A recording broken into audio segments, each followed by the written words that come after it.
નમસ્કાર. દિવસભરના તાજા સમાચારોમાં તમારું સ્વાગત છે. તમારી સાથે હું છું પિનલગીરી ગોસ્વામી.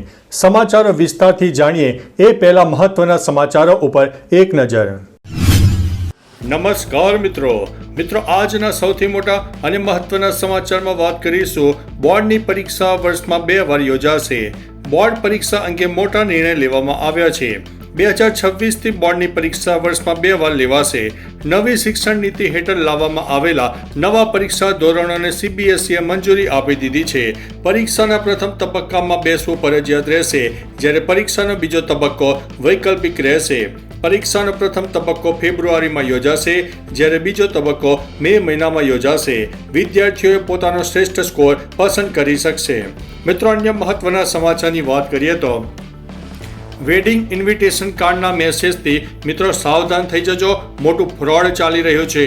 જો તમને પણ વેડિંગ ઇન્વિટેશન કાર્ડનો મેસેજ પણ આવ્યો હોય તો સાવધાન થઈ જાઓ. વડોદરા શહેરના નયા યાર્ડ વિસ્તારમાં રહેતા એક યુવકને વેડિંગ ઇન્વિટેશન કાર્ડ નામની એપીકે ફાઇલ આવી હતી, જ્યાં તેણે લિંક ઉપર ક્લિક કરતા જ તેના સિન્ડિકેટ બેંક ખાતામાંથી 85,000 રૂપિયા ગુમાવ્યા છે. આ મામલે યુવકે સાયબર હેલ્પલાઇનમાં ફરિયાદ કરી છે. ઉલ્લેખનીય છે કે 5 દિવસમાં 5 લોકો શિકાર બન્યા છે. મિત્રો, અન્ય મહત્વના સમાચારની વાત કરીએ તો કરોડો ખેડૂતો માટે ખુશ ખબર. PM કિસાન સન્માન નિધિ યોજનાનો 20મો હપ્તો જૂનના અંતમાં અથવા તો જુલાઈના પ્રથમ અઠવાડિયા સુધી ખેડૂતોને મળવાની સંભાવના છે. જો કે સત્તાવાર તારીખ હજુ સુધી સ્પષ્ટ થઈ નથી. એવી અપેક્ષા છે કે 2000નો આગામી હપ્તો ટૂંક સમયમાં પાત્ર ખેડૂતોના બેંક ખાતામાં સીધો જમા થશે. ખાસ કે તમારું KYC કરેલું ફરજિયાત હોવું જોઈએ. તમે સત્તાવાર વેબસાઇટ pmkisan.gov.in ઉપર તેની તપાસ કરી શકો છો. મિત્રો, અન્ય મહત્વના સમાચારની વાત કરીએ તો AI થી મચ્છરની ઉત્પત્તિના સ્થાનો શોધાશે.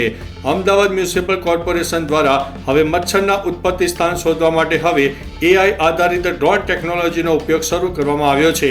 ડ્રોન ટેકનોલોજીની મદદથી મચ્છર ઉત્પત્તિ સ્થાનો શોધવા અને લાર્વિસાઇડ છંટકાવ બાબતની કામગીરીનો પ્રોજેક્ટ અમદાવાદ જિલ્લાના ચાંગોદર GIDC અને સાણંદ GIDCના સનાથલ, નવાપુરા, ચાંગોદર, મોરૈયા, ચા વાસણા, બોડ, સિયાવાડા, છારોડી વિસ્તારમાં પ્રારંભ કરવામાં આવ્યો છે.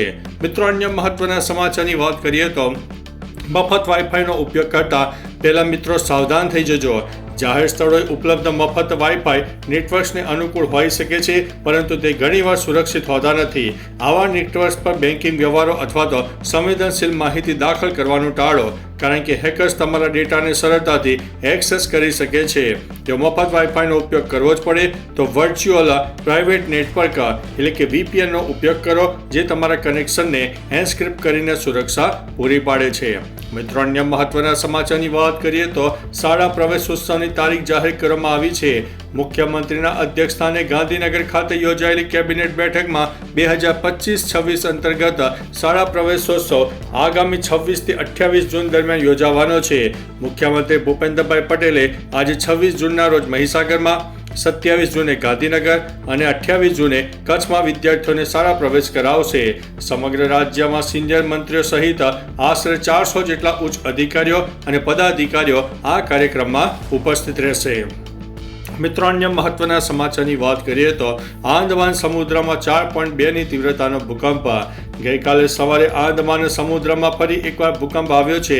નેશનલ સેન્ટર ફોર સિસ્મોલોજીના જણાવ્યા અનુસાર તેની ઊંડાઈ 20 કિલોમીટર હતી. તમને જણાવી દઈએ કે એક દિવસ પહેલા મંગળવારે બપોરે આંદમાન સમુદ્રમાં ભૂકંપના જોરદાર આંચકા અનુભવાયા હતા. ભૂકંપની તીવ્રતા 5.2ની માપવામાં આવી છે. સતત બીજા દિવસે આવેલા ભૂકંપને કારણે લોકોમાં ડરનો માહોલ છે. મિત્રો, અન્ય મહત્વના સમાચારની વાત કરીએ તો મુંબઈ અને દિલ્હી જેવા એરપોર્ટ પર સુરક્ષામાં મોટી ખામીઓ જોવા મળી છે. DGCAની તપાસમાં મોટો ખુલાસો થયો છે કે મુંબઈ અને દિલ્હી સહિત ઘણા મોટા એરપોર્ટ ઉપર સુરક્ષામાં મોટી ખામીઓ સર્જાઈ છે. DGCAએ તેના અહેવાલમાં જણાવ્યું છે કે એક એરપોર્ટ પર રનવે પર લાઇન માર્કિંગ ઝાંખા હતા. એક એરપોર્ટ ઉપર ટેકિંગ પહેલા વિમાનના ટાયર ઘસાઈ ગયેલા જોવા મળ્યા હતા. કેટલીક જગ્યાએ દસ્તાવેજો યોગ્ય રીતે જાળવવામાં આવ્યા ન હતા, જ્યારે કેટલીક જગ્યાએ ફરિયાદ પુસ્તિકામાં પણ ખામીઓ હતી. મિત્રો, અન્ય મહત્વના સમાચારની વાત કરીએ તો નીરજ ચોપરાએ ફરીથી ગોલ્ડ જીત્યો છે. ભારતના ગોલ્ડન બોય નીરજ ચોપરાએ ચેક રિપબ્લિકમાં યોજાયેલી ઓસ્ટ્રાવા ગોલ્ડન સ્પાઇક ટુર્નામેન્ટમાં ગોલ્ડ મેડલ જીતીને દેશનું નામ રોશન કર્યું છે. નીરજે ત્રીજા રાઉન્ડમાં 85.29 મીટરનો શાનદાર થ્રો કર્યો છે, જેને કોઈ અન્ય એથ્લેટ પાર કરી શક્યો નહીં. સાઉથ આફ્રિકાના ડોર સ્મિથ બીજા સ્થાને રહ્યા હતા, જ્યારે ગ્રેનેડાના પીટર એન્ડરસન ત્રીજા સ્થાને જોવા મળ્યા. નીરજે પેરિસ ડાયમંડ લીગ બાદ સતત બીજો ઇવેન્ટ જીતી લીધો છે. મિત્રો, અન્ય મહત્વના સમાચારની વાત કરીએ તો આજથી થશે શાળા પ્રવેશોત્સવ શરૂ. આજથી લઈને 28 જૂન સુધી શાળા પ્રવેશોત્સવનો કાર્યક્રમ અને કડિયા કેળવણી મહોત્સવનું આયોજન છે, જેમાં ધોરણ 1ના ભૂલકાઓને પ્રવેશ તેમજ ધોરણ 9 થી 11ના વિદ્યાર્થીઓને શાળામાં પ્રવેશ માટે પ્રોત્સાહન અપાશે.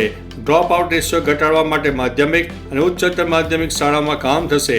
26 થી 28 જૂન સુધી આ 3 દિવસમાં 23,066 બાળકોને બાલવાટિકા અને ધોરણ 1માં એડમિશન આપવામાં આવશે. મિત્રો, અન્ય મહત્વના સમાચારની વાત કરીએ તો ચીને મચ્છરના કદનું હાઈટેક ડ્રોન બનાવ્યું છે. ચીને મચ્છર કદનું હાઈટેક માઇક્રો ડ્રોન બનાવ્યું છે.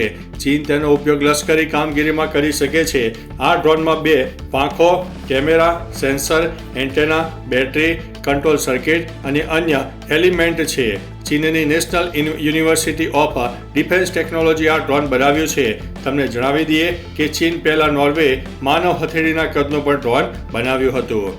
મિત્રો, અન્ય મહત્વના સમાચારની વાત કરીએ તો આ જિલ્લામાં વરસાદનું રેડ એલર્ટ. 1 કલાકમાં 3 ઇંચ વરસાદ ખાબકી ગયો. ગઈકાલે બપોરે 1 વાગ્યા સુધીમાં અરવલ્લી અને સાબરકાંઠા જિલ્લામાં વરસાદનું એલર્ટ આપવામાં આવ્યું હતું, જ્યારે કચ્છ, મહેસાણા, અમદાવાદ, ગાંધીનગર, મોરબી અને રાજકોટમાં હજુ પણ વરસાદની શક્યતા છે. અરવલ્લીના માલપુરમાં 1 કલાકમાં 3 ઇંચ વરસાદ ખાબકી ગયો. માલપુરમાં પાણીના પ્રવાહમાં બાઇક પણ તણાઈ ગઈ હતી. મુખ્ય બજારમાં નદીઓ વહેતી જોવા મળી હતી. મિત્રો, અન્ય મહત્વના સમાચારની વાત કરીએ તો ગઈકાલે વહેલી સવારથી જ મેઘરાજાની જોરદાર બેટિંગ જોવા મળી. મહીસાગર જિલ્લામાં ગઈકાલે વહેલી સવારથી જ ધોધમાર વરસાદ વરસી ગયો. આસપાસના ઘણા પંથકમાં વહેલી સવારથી જ ધોધમાર વરસાદ જોવા મળ્યો.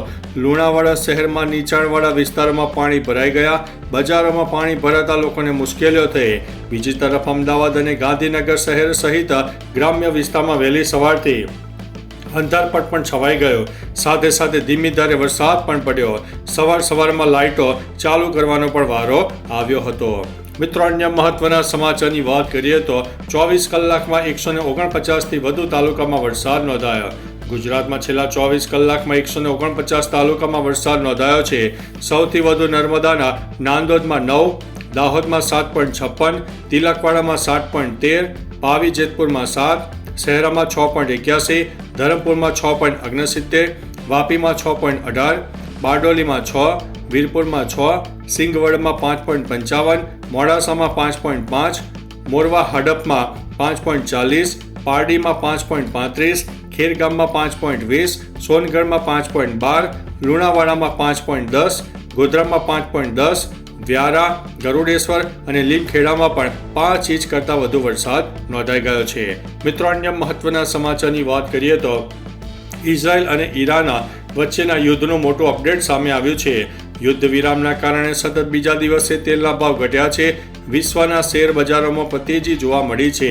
અહેવાલો મુજબ ઇઝરાયલે તેની સંસદની વિદેશ અને સંરક્ષણ સમિતિની મંજૂરી બાદ રિઝર્વ સૈનિકોને તૈનાત કરવાનો આદેશ 10 જુલાઈ સુધી લંબાવ્યો છે. ઇઝરાયલના પીએમ નેતન્યાહુનો દાવો છે કે ઇઝરાયલની આ ઐતિહાસિક જીત છે. તેમણે કહ્યું છે કે અમારી ઘર્ષણાએ તહેરાનને હચમચાવી નાખ્યું. ઈરાને કહ્યું છે કે તેઓ ન્યુક્લિયર પ્રોગ્રામ બંધ કરવાના નથી. મિત્રો, અન્ય મહત્વના સમાચારની વાત કરીએ તો સુરતમાં સિઝનનો 43% વરસાદ જોવા મળ્યો છે. હજુ પણ ખાડીપુરમાં ખતરો જોવા મળ્યો છે. જૂન મહિનો પૂરો થાય એ પહેલા જ મેઘરાજાએ સુરતને ગમરોડી નાખ્યો. છેલ્લા 24 કલાકમાં સુરતમાં સિઝનનો 43% વરસાદ વરસી ચૂક્યો, જેના કારણે સ્માર્ટ સિટીની ગલીએ ગલીએ પાણી ફરી વળ્યા. હવામાન વિભાગે હજુ પણ સુરત જિલ્લામાં એલર્ટ આપ્યું છે અને ભારેથી તે ભારે વરસાદની આગાહી કરી છે, જેના કારણે શહેરી વિસ્તારોમાં ફરી એકવાર ખાડીપુરની ભીતિ સેવાઈ રહી છે. તો ચાલો મિત્રો, ફરીથી દેશ અને દુનિયાના સુપરફાસ્ટ સમાચાર લઈને મળતા રહીશું. ત્યાં સુધી અમને રજા આપશો. નમસ્તે.